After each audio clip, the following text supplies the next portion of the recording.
From healing to high performance, this is the Warriors Ascent podcast. This episode is brought to you by Torch AI, unlocking human potential. Hello, and welcome to the Warriors Ascent podcast. And today we're happy to have two of our board members join us for a conversation on what's brought them to our organization and what they're all about. So I'd like you to see Mike Pinnell and Matt Panther. Great name, by the way. I always love that name. Thanks. Every time I could say, hey, Matt Panther. Anyway, so it's really good to have you guys here. You know, this season we're concentrating on people that are helping us as a value added, you know, and our board obviously is that. And so I just thought it was pretty interesting going to board meetings and seeing the different type of people we have on the board and what it is that we do on a board of directors, as I've been here about a year and a half on the board. And you two being our newest members that we just voted in recently this year, I just thought it would be kind of interesting to hear from your perspectives on what it is and why you would want to serve with us. And Mike, I thought maybe you'd like to start with kind of what your story is about what brought you to us and as far as why you would want to serve on the board of directors. Thanks, Matt. I've been remotely affiliated with Warriors Ascent through Christy Cook for several years. She's a neighbor. We walk our dogs together. So I got very familiar just on walks with her, talking about this with our dogs. And I started donating items a couple years ago, 2 or 3 years ago now, for the auctions and stuff you have to help out financially. And I retired. I ran a web development company for about 23 years, and I retired from that last December. And she said, hey, would you like to get more involved? And I said, yeah, this would be great. And it's a worthwhile cause. I have free time now. It gives me purpose. And I really do believe in what you're doing and what you've done in the past and your success. And I feel like that I've had some skill sets that I might be able to help out and help with some growth. That's amazing. Matt, what do you have to tell us about yourself and coming to us? First of all, thanks. The way the path that I took to end up here, going back a little bit in time, I retired last fall from T-Mobile.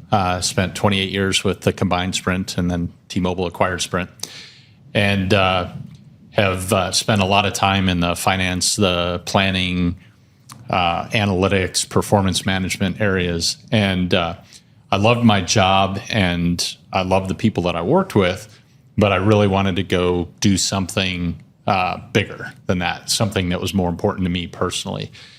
And so I retired. I spent some more time with friends and family, did some reconnecting. And then I went and had a discussion with a friend of mine that's a mutual friend of Mike's. He's retired Army, and he said, hey, based on what you've told me you want to do and the causes that you're passionate about, I'd love to have you meet Mike. And Nick, the mutual friend, was familiar with my background, what I enjoyed doing, and he said, yeah, it would be a good fit. So I talked with Mike a couple of times. I spent a little bit of time with a few of the board members. I, believe it or not, I watched the first podcast and really watched your story, and a lot of things that you said resonated with me. So I was excited and hopeful that I could add some value to Warriors Ascent. Oh, that's fantastic. I know right before we started recording, I had a great conversation with you, Mike.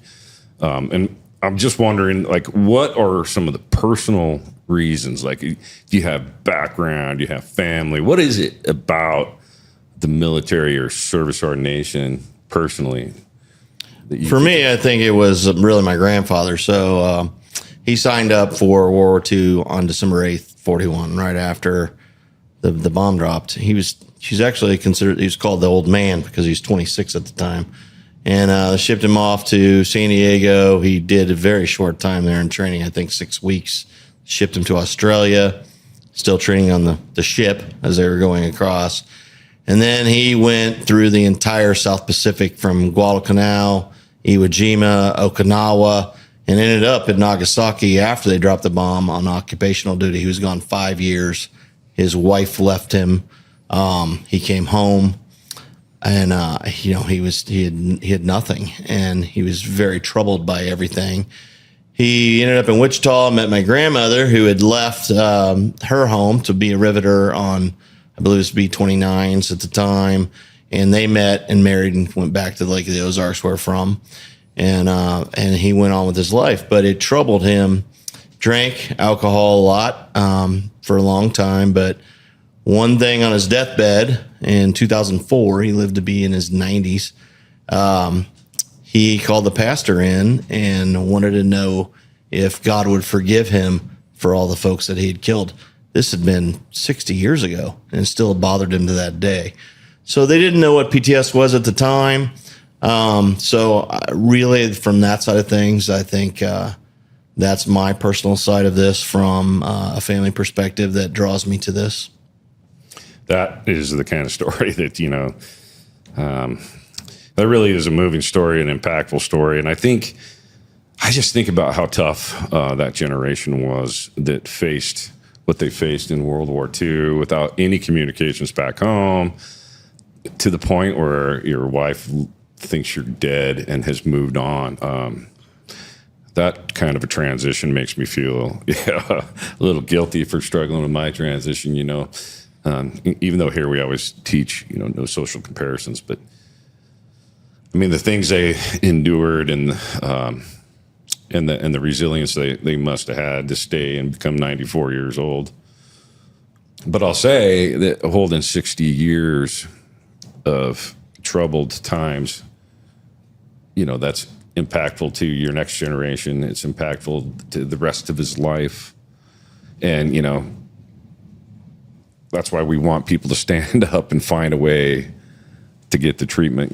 There's good treatments out here now, thank goodness. Right. That was nothing diagnosed then. Nobody knew what it was. Yeah. For tens of thousands. Nobody talked about it. It's, some of that stigma still remains now to this day. That is an amazing, powerful story. Thank you for sharing that. Matt, I don't know. That's a tough one to follow. You got anything personal like that you can talk about? Yeah. And it's interesting how familiar and how similar some of the stories are. I had several uncles that served in Vietnam, and one of them in particular, my Uncle Bob, I remember it's been 40 years since I read the letters, but he had written several letters home. And to this day, even though it's been that long, I can still see the letter. I can still remember a lot of the words that he wrote, and thinking to myself, it is absolutely crazy that an 18, 19, 20-year-old kid is having these experiences. And when he came home, similar story, that I doubt very seriously they talked about mental health or PTSD, and he struggled also with alcohol. And while there could have been a million things that created that dependence on alcohol and some of his challenges, I can't help but think if there was more discussion about mental health, if there was more of a realization of the experiences that they had had overseas, if there was an organization like Warriors Ascent that existed at that time, that things would have turned out better for him and better for not just him, but the family members, the immediate family members, the distant family members, the friends, and everybody that all the people that are impacted when someone is experiencing those challenges. Yeah, the numbers of those kinds of people. We once, I think there's some research out there that states that for one suicide, it impacts up to on an average of 33 people in different waves and different tiers across that person's life. That, maybe it's even just the first responders that came to deal with the aftermath, and the now that we have good, solid treatments, and I think how many people we can help and multiply that by all those extraneous people to our sides. And I think we kind of owe it to, at least I feel like I owe it to get out there and get people to step up and look for that help, to all those people that didn't get the help, and all the people that had to endure after, selfless service to their nation. And, all the families and stuff and generation that's how they learn to parent, or that's how they learn to deal with emotion, or not have emotion, or just don't discuss emotions. Men don't cry, those kinds of things, that add to confusion in today, especially in today's society. But so it's impactful work, and it's important, I think, to get the word out there on behalf of so many countless people. But wow, I appreciate those stories. Have you guys ever come to one of our graduations after a retreat? Yes. Yeah. I've been out to a cohort, but I haven't made a graduation yet. And I wonder, so what part of a cohort did you get to see? We did the Leap of Faith. Yeah. That's a really cool, thing we do, but where I don't want to give too much away but the idea is that you come up with a positive thing that you're leaping towards and making forward progress to. And you do something that's very challenging and scary, and you need help from the others surrounding you as they belt you into a harness, and you climb up this tall pole and stand on the very top of this thing as it sways. It's probably 30 feet in the air. Yeah. And then you jump off and hit this ball. And, some people physically struggle to make it up the thing. Some people get right up it, but then paralyzed at the top. And some people just, it's just an amazing event. It's super positive. What did you think of that? What were your takeaways from that kind of a ceremony? Oh, it was amazing because it was, like you said, everyone had a different approach to that. And a couple of them, the pole was swaying. I'm like, oh boy.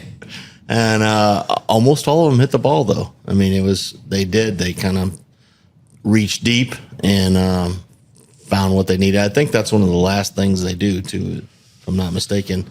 And it was great to see really them come together because they're being belayed. They're not leaping into the ground. So they're on ropes, and it was great to see them have the courage to do that because it is. I've been rappelling a few times, and I've had to go off a cliff at 200 feet, and it's a little nerve-wracking to get just once you're over the side. Sometimes it's okay, but that first 2 or 3 steps to go over, you got to dig a little deep and not freak out on that.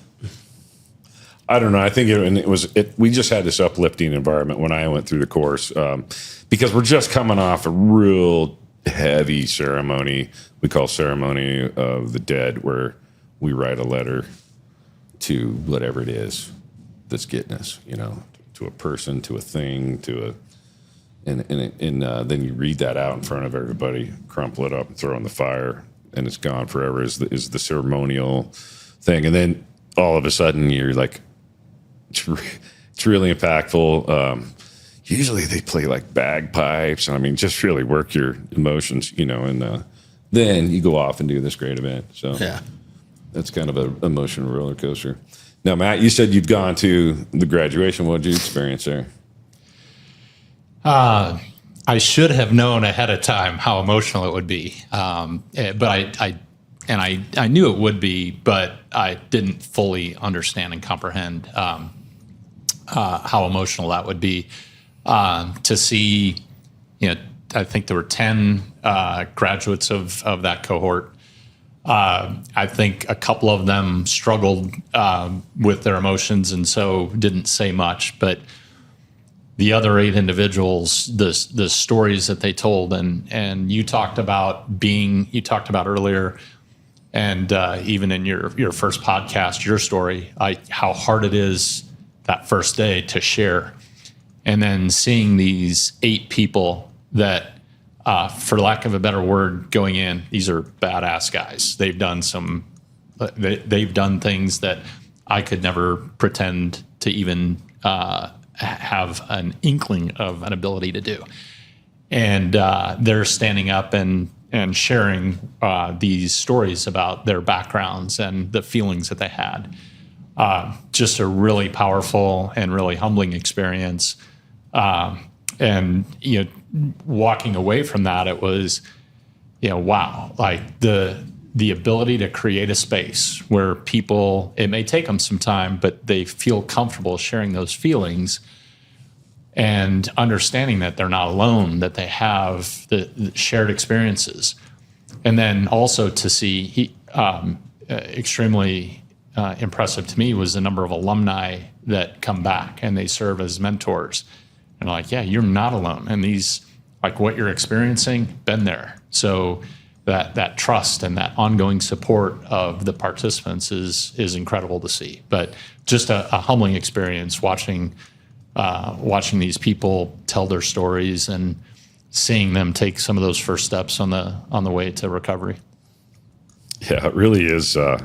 Thanks for sharing that. I mean, when we want to bring a community partner in and see, like, if you want to see something authentic and raw, and powerful, come watch this. And you never know what's going to happen or what they're going to say, but I can promise that each time it's like, wow, something big's going to emotional when you see two giant burly dudes jump up and just wail crying in each other's arms, and it's like when they first got there, they would have beat the crap out of each other had one of them looked at each other sideways, and it's just, and the testimony or the testament is that they come back as much as they can to be mentors. And it's not easy for them. It's 5 days out of their life. And a lot of them come from, all over the place, St. Louis, all over, Minnesota, Colorado. They come from everywhere to come back and just be a part of it.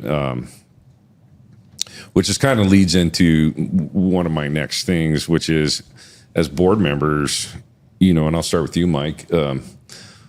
What do you see and what do you think we can do in the future of this thing to better serve our community of warriors? I think, especially my skill sets, what I would like to see is growth, because we do quite a few cohorts now, but I'd like to see it expand to where we could reach a much more volume of people that are out there, because I feel like we're doing awesome with what we're doing.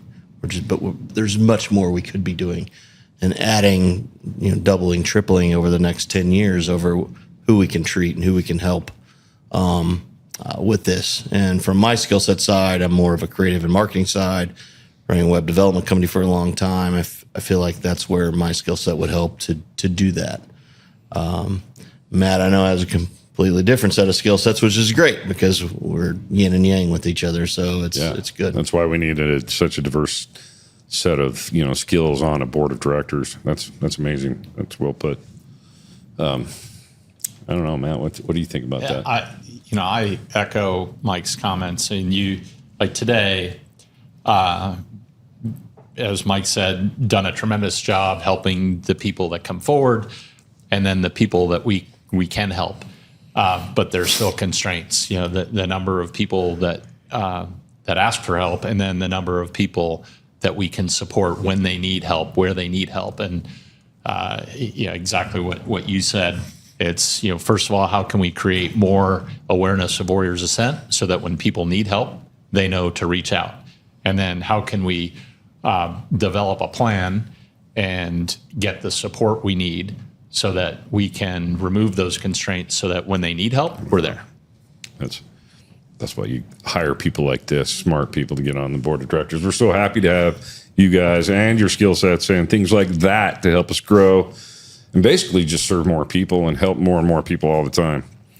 And so I agree with what you said, Mike. We got to have more of these, and right now one of the things is we rent a place, and it's a nice place, and it's set up well for the kind of retreat we did. And we've held 67 of them now, and it's served us very well. But it's time for us to own our own place so that we can be in control and do more of our own retreats, so we can provide a better, aftercare program and provide that kind of a community where people can come and we can gather together and hold events and things like that. That's kind of where, my dream is for it to go. I mean, do you guys have any special ideas or anything you see specifically on the horizon that you would like to see?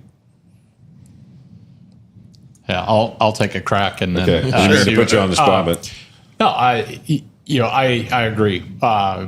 And you and I have had a couple of conversations about this in the past. Anything we can do to remove the constraints or lessen the constraints we have and the number of people. And so, if someone needs help today, you and Mike have both drilled this into me. Like, if someone needs help today, and we say, "Hey, great news! We've got a program 3 months from now," that doesn't do it. yeah, it's not really helpful. That doesn't help. And so, Right. what are the things we can do? And I think getting a facility that we've got access to whenever we need it, I think is a key big step for Warriors Ascent. That's right. Yeah, I think it's paramount that we have that in the future, that in addition to having immediacy, we're not sharing the facility with other folks. We have it all to ourselves, and we can do more cohorts. But then you also have the immediacy, like you said, if we want to do smaller mini sessions or something like that, just brainstorming. But I do think that's paramount that we do figure that out of the next very short term. I think it's probably one of the number one goals I think we should have over the next year. I agree. And I think so does the board. We're going to be talking to some more strategy as we roll into 2025 on making that more directly happen, I think. And it's exciting because we're just, you two as being new blood and bringing new skill sets, and just we're all wanting this. It's just been the momentum is tough. And so we really appreciate you guys joining up and getting us moving on that. One of the things I see from behind the scenes too, working with our outreach coordinator, Tammy Brown, who's amazing, and, Christy Cook, who does all the hard work around here to make it all happen, is getting people to the darn retreat and keeping them to come to the thing, so you might get 12 people sign up and 8 of those really show up. We were learning that, and getting a much, much, much better return on that, where 14 are signed up and 12 show up. So we're getting better at that, and so it kind of concerns me that if we were to have a retreat a month, that it would still be hard to find people. And I say that because not because we're not good at marketing, but because we're good at hiding our problems. Us veterans, us first responders, so we got to break through that. Do you guys see that or understanding any challenges like that you can expand?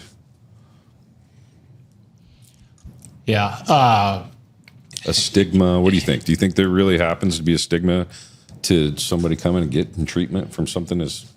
I do, actually, and I think as much as it improves over time, I think it's just continuing to reinforce the message, marketing, communication, and getting the alumni involved more and more and building that community.